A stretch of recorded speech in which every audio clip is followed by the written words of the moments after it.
nice definition, but what does inclusion mean to you? Inclusion is intentionally bringing people in rather than unintentionally keeping people out. Inclusion is behavior that embraces and leverages our differences. Inclusion is a sense of belonging, connection, and community at work.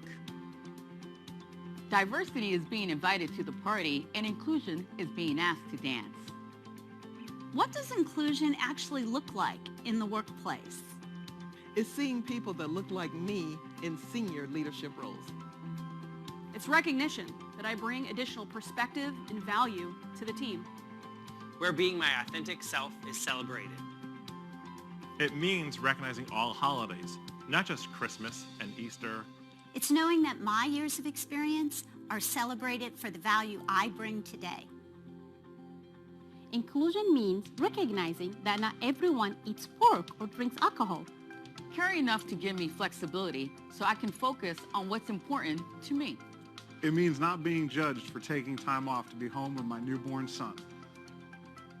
It means not getting assigned extra work because I don't have young children at home. It means not assuming that I don't want to learn new skills or participate in the latest technology. At PSCU, we're intentionally working together to create an environment where ideas, backgrounds, and perspectives are harnessed to deliver possibilities for credit unions. Inclusion means everyone, including you. And together, we are PSCU.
Greetings, everyone.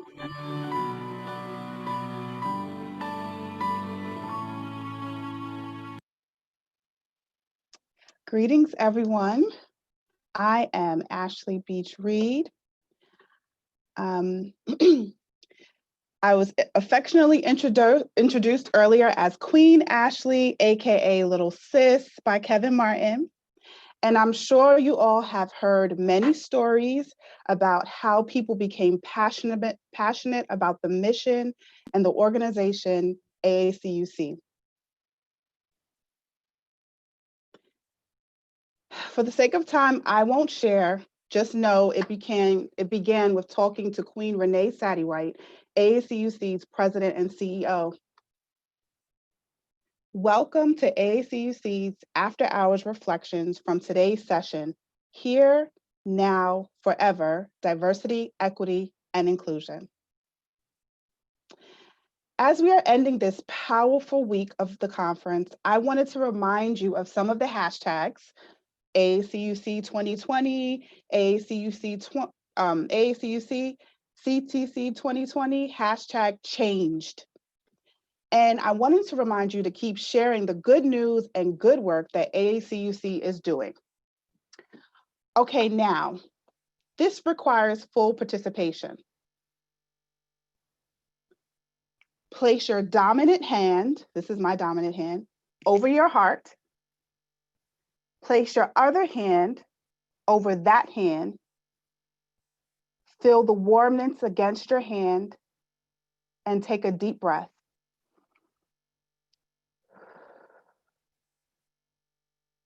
One more for good measure.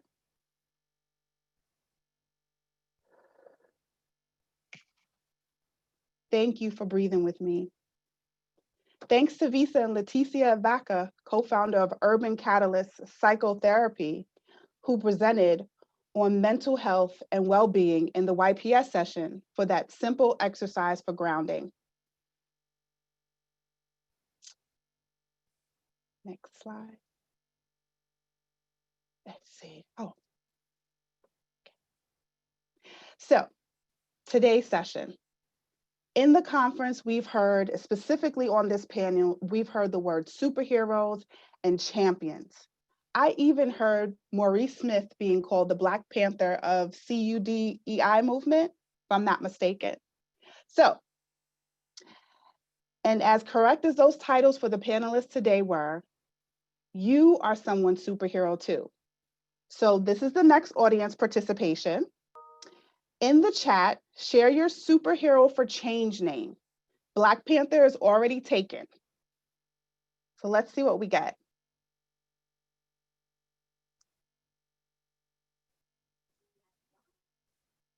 I'm going to share mine just for the sake of keeping it moving.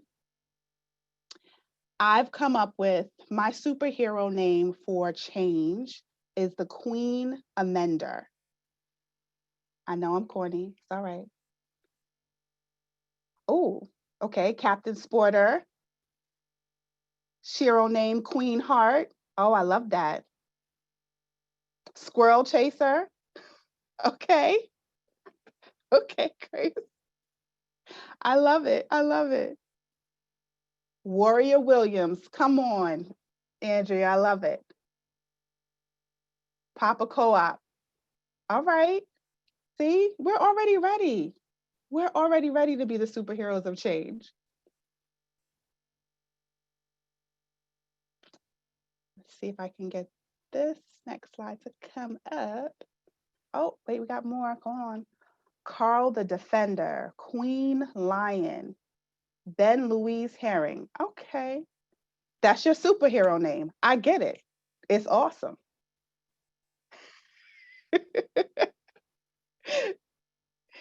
So to keep the conversation going, hey, Gigi is an awesome superhero name. To keep the conversation going and really just talk about some of what was discussed today, I want to ask you first poll question, and it'll come up shortly here. But what do you believe the one key aspect of furthering DEI in the credit union industry is? So this is a multiple choice question, and hopefully it is coming up. It is up on the screen, Ashley. Okay, I just can't see it. Perfect. Okay, so A, CEO commitment, B, board level diversity, a diverse board, or C, inclusive organization culture. So we'll give it a little bit of time. Let's see if we got any more superhero names coming through. Yellow Unicorn. Unicorn's always a good superhero name. Okay. Gummy Bear. Yeah, that's nothing is safer than a gummy bear. I like that. And let's see what we got on the first set of results.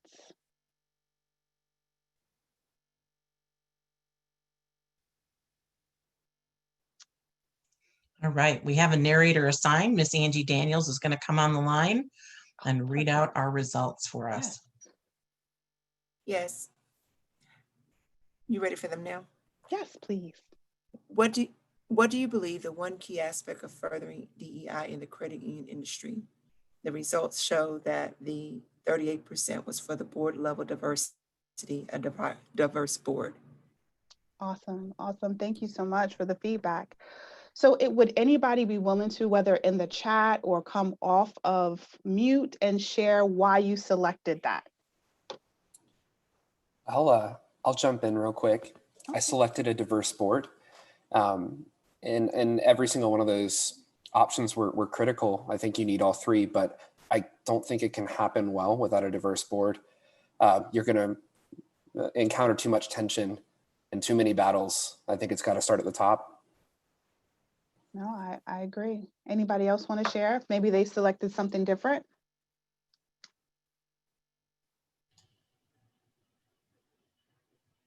So I selected the same thing with the diverse board, specifically because it should be part of our strategic planning.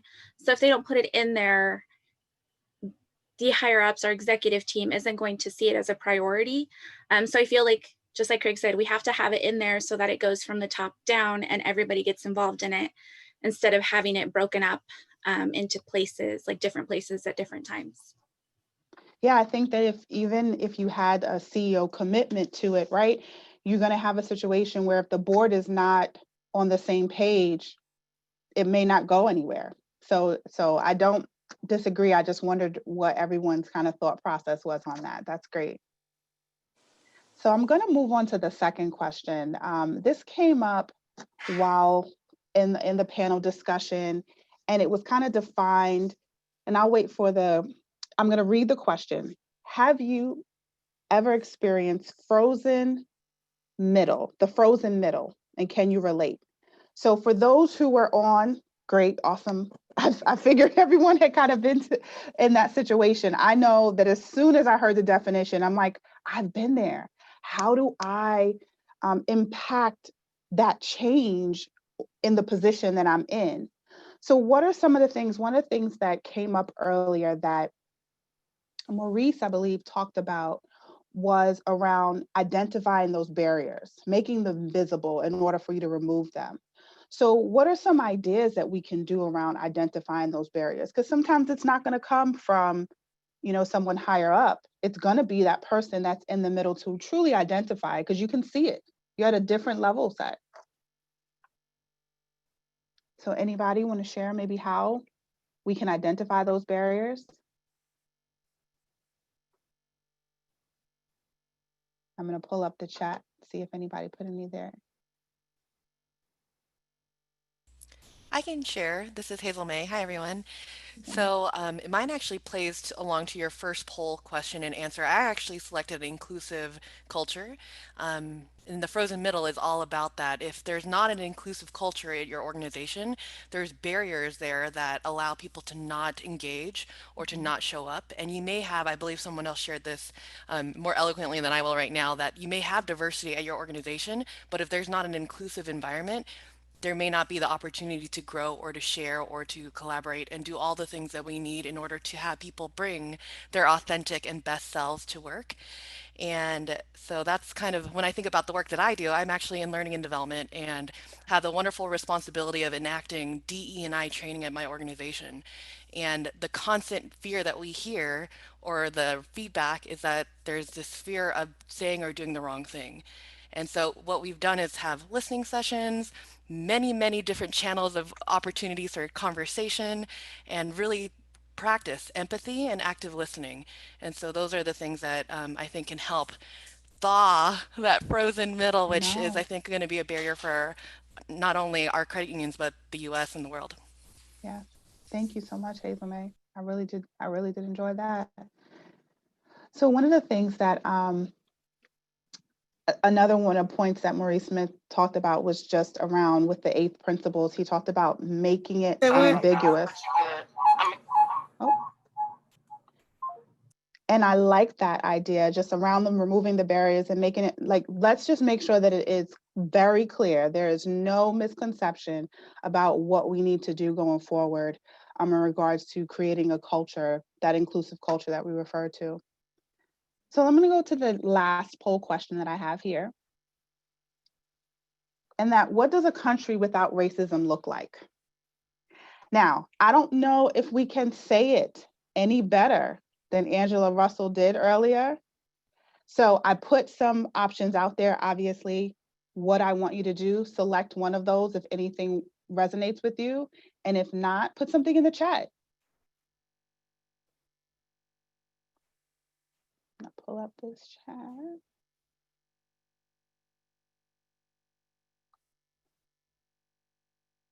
Oh, I see, Sheila. That's right. Open discussions. That part is so important. Well, can I say that this is Carl. Hi, Carl. How you doing? I really think about what Martin Luther King said. You know, it's the content of your character and not necessarily the color of your skin. But in my career, I don't think, because a lot of what we're discussing is somewhat institutional, and for people that's coming up behind us, I just want you to know that this road ain't easy, and you could literally spend your entire career fighting this demon that we're discussing right now. Because as I told somebody before, I was in the frozen middle, and I've been in the frozen middle for 30 years. And sometimes, you know, what's frustrating about some of these conversations for me is the fact that we've been talking about it for 30 years. I'm still in the frozen middle and left retired in the frozen middle. And a lot of it is institutional as it relates to how the organization's culture is. And I don't want to come off like I'm mad or anything, because I'm not. I'm in a great space. But the issue for me is continuing to have dialogue and to have people have the right level of hope, is to understand that these are really difficult barriers to break down.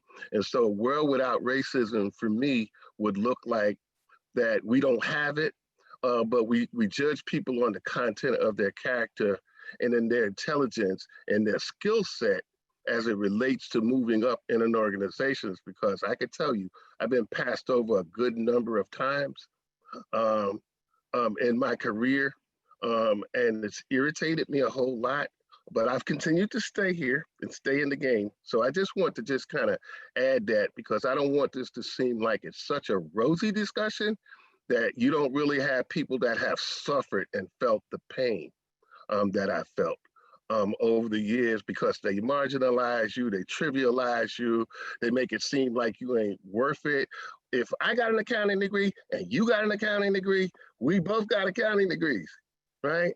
But if you telling me this guy is smarter than me, or this woman or this lady or whatever, and I don't have no sexism or nothing, my whole thing is, well, how long do I need to be somewhere to get promoted?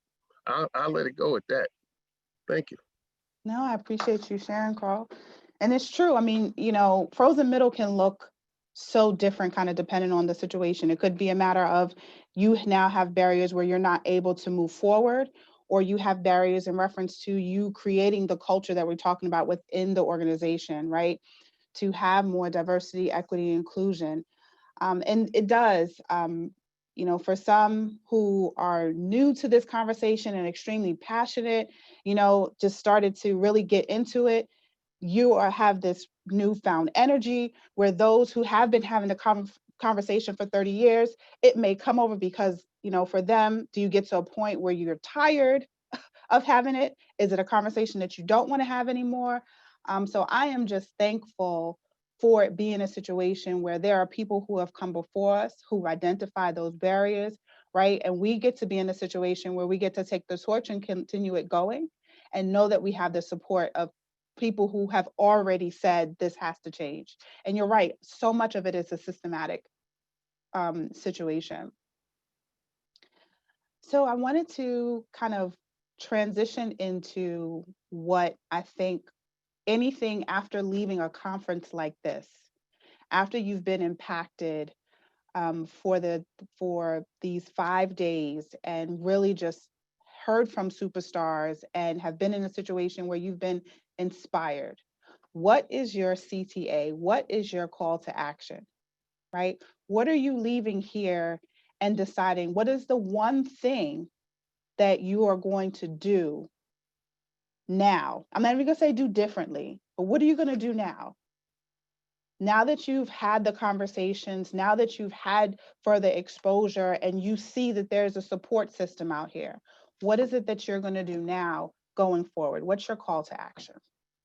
And so you can put that in the chat. You can come off of mute and share. The goal is really to have this be a situation where we're interactive as we kind of just break down the remainder of the conference. I'll go, Ashley. Yes.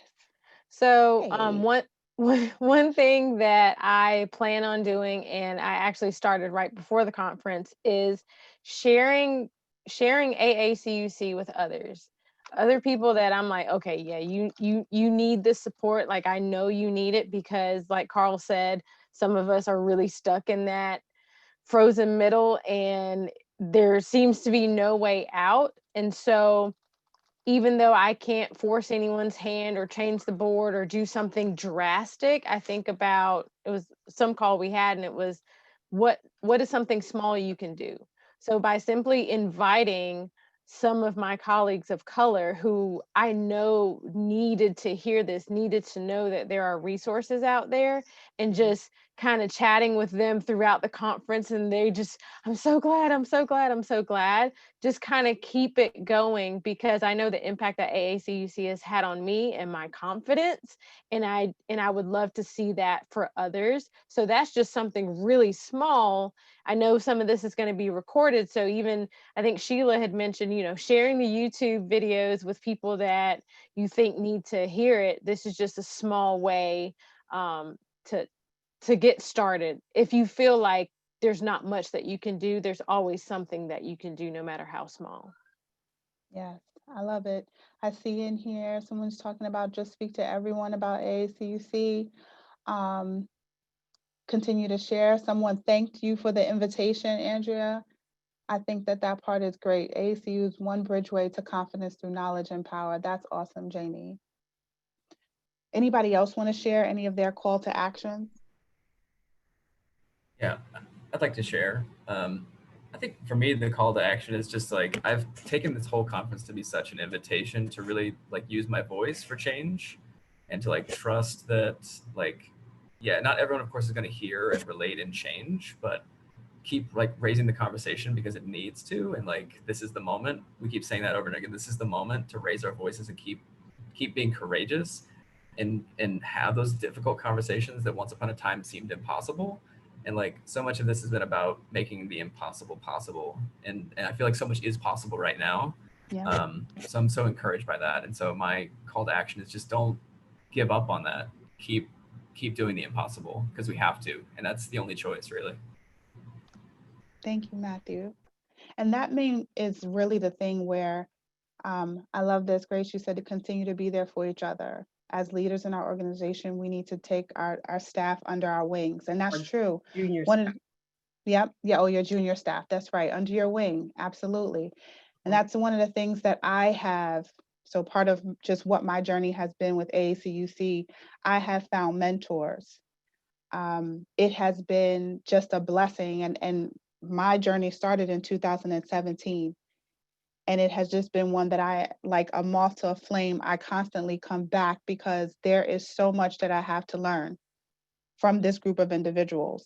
No matter where they are in their pace of life, everyone has brought something to the table and have been able to, and I think because you get to be your authentic self, it comes through so well. So I just want to go to the last slide that I have, and this one actually, okay. Before we do that, there's one other action item that I want for you guys to do. I am big on paying homage, okay? And one of the things that I have learned even from my short period of time with, I don't even know if she joined the call or not, Miss Renee Sadie-White, is to just make sure you take a moment to recognize that person's light. And then keep moving, because we have so many things that we're trying to do.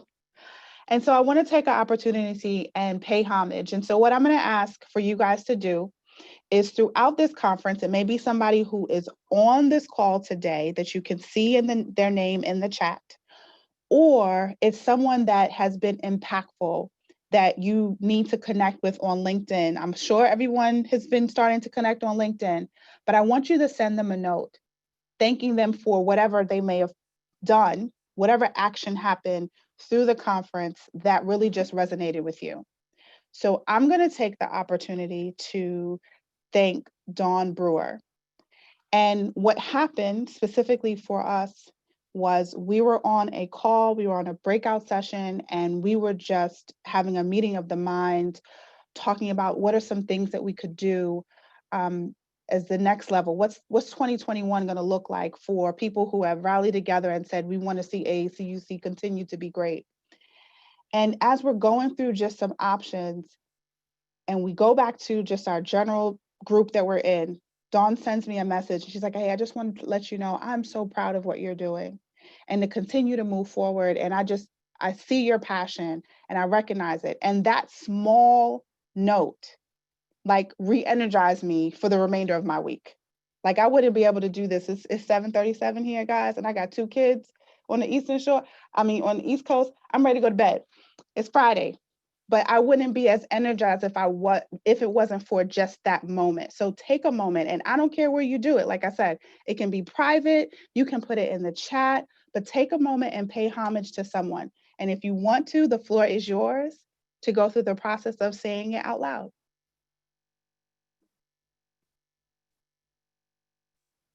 Oh, Sheila, yes, absolutely. Miss Danya, she has been incredible.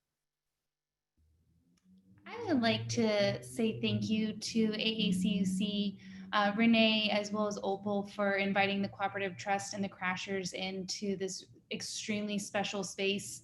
I can tell you all the Crashers have been so incredibly engaged and open to hearing everything. And just, I was telling Renee, I've never seen a crash group geared and more poised towards action with such urgency before. And I just want to thank all of you for inviting us here and just allowing us to listen and learn and be allies for all of you. So thank you. Thank you so much for sharing. Yes, Opal and her spoken word. Trust me, I was trying to decide, do I go down the list of just thank everybody, but then I would be keeping you guys on the phone until 8 o'clock talking myself. So I decided to pick someone so I can make sure that we all have an opportunity to just pay homage. Oh, Andrea, thank you, Michelle Outlaw, for connecting me to AACUC. Thank you, Renee, for welcoming me into AACUC and allowing me to be a part of the 2020 conference and this phenomenal experience. This is great. Thank you to Dan Schlein, President, CEO of CCUL, for encouraging staff to become members of AACUC.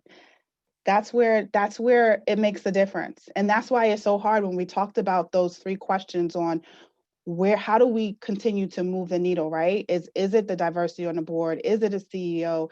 Is it having an inclusive culture? And all of those things have such impact.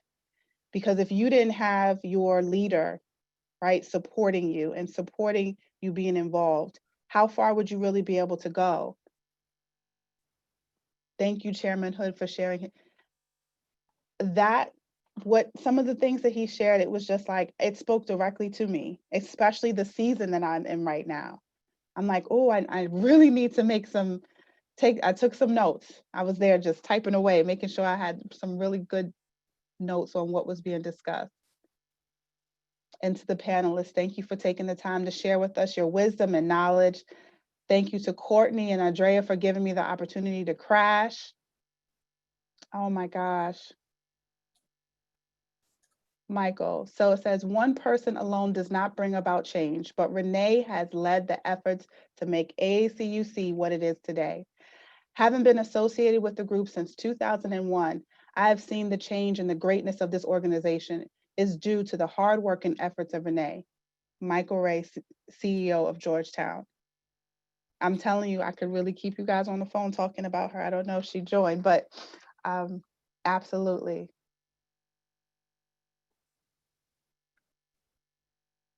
Yes. So everyone, here's the thing. We have our call to actions. And the promise and the action that you take and the promise that you make and the goals you set yourself are the ones that you're going to actually see through.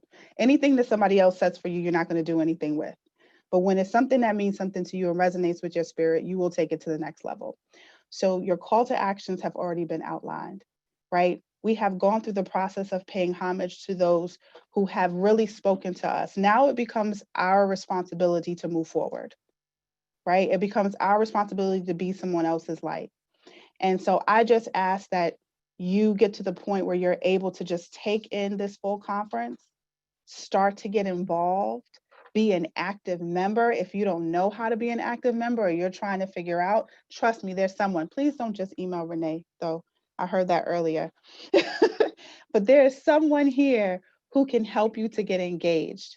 Depending on where you are, you know, your local chapters are there to support that. Please, please, please start the process of being an active member of AACUC. It is going to be what takes us to the next level and continues what we are talking about today, which is for now and then forever, right? Okay. Tomorrow we do have, just a reminder, we do have our Inspirational Saturdays, hence the reason why I have on this wonderful fascinator. Yeah, I didn't know that's what it was called until a little bit later. I know I'm late to the game. So please wear your hats, your beautiful hats, and just come join us for an Inspirational Saturday. And I am going to just leave the floor open just in case there's any other comments prior to us closing out.